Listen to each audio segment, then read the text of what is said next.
प्रसाद उस राजा के राजकुमार हैं जिन अवधेश प्रसाद को खुद अखिलेश यादव ने राजा अयोध्या का बता दिया। लेकिन इन राजकुमार के काम जानेंगे तो हैरान रह जाएंगे।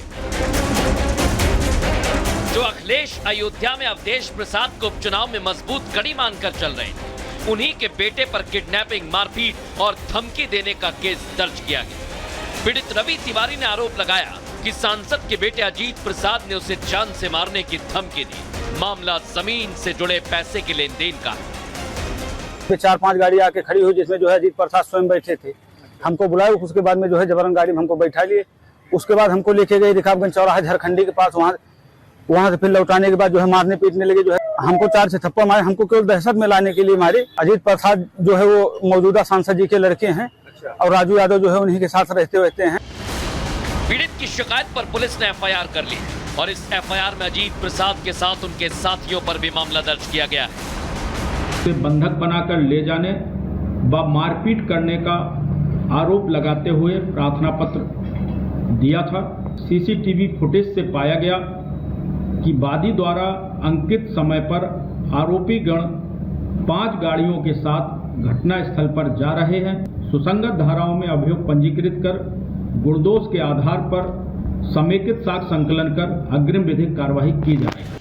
आरोप लगा तो एफआईआर भी हुई, लेकिन जब भी समाजवादी पार्टी के किसी नेता की क्राइम कुंडली सामने आती है तो सपा नेताओं का विक्टिम कार्ड वाला राग शुरू हो जाता है। हाँ, लेकिन जब नवाब सिंह की डीएनए रिपोर्ट सामने आती है तो सबको सांप सूंघ जाता है। लेकिन अब अवधेश के बेटे पर हुई एफआईआर के बाद इसे बीजेपी की साजिश बताया जा रहा है। उत्तर प्रदेश के चुनाव के परिणाम आए हैं तो कहीं ना कहीं जो भारतीय जनता पार्टी के लोगों में एक टीस है, कहीं ना कहीं वो बड़े ही मायूस हैं और अपनी इस तरह की बातें करके मैं समझती हूँ कहीं ना कहीं अपनी नकारात्मकता को दिखा रहे हैं। हमारे बेटे अजीत पर जो आरोप लगा है पूरी तरह से निराधार है, मिथ्या है और राजनीति से प्रेरित है।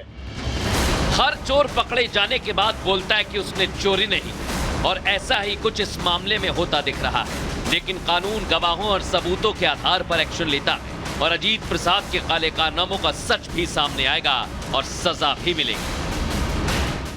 देख लिया दर्शकों आपने, अब सपा की महिला नेता जूही प्रकाश की उस करतूत का पूरा एक्सरे करने का वक्त आ गया है, जिसे सुनकर आप कांप जाएंगे।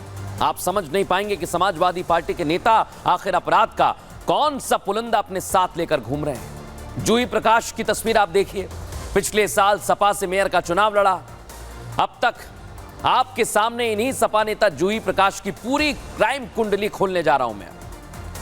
उससे पहले इनके पति का दर्द सुनाने वाला हूं और सुन लीजिए कि जूही ने उन पर कैसे हमला किया। सुनिए जरा।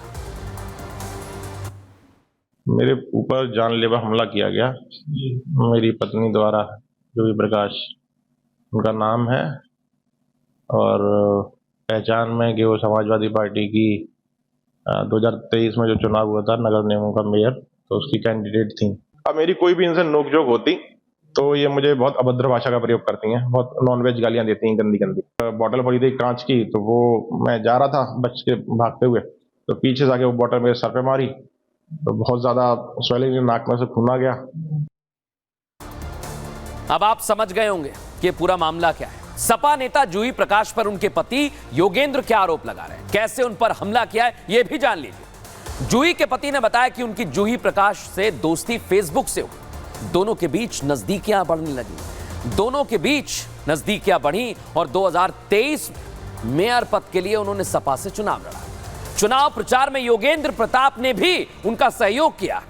योगेंद्र ने बताया कि चुनाव लड़ने के लिए जूही ने उनसे 50 लाख रुपए मांगे और उन्होंने 35 लाख रुपए जूही प्रकाश को दिए थे। इसके बाद वो उन पर शादी का दबाव बनाने लगी। योगेंद्र ने जब शादी से इनकार किया तो जूही ने पिता और भाई के खिलाफ पुलिस से शिकायत कर झूठे मामले में दोनों को जेल भिजवाने की धमकी दी। दबाव में आकर योगेंद्र ने जूही प्रकाश से शादी की।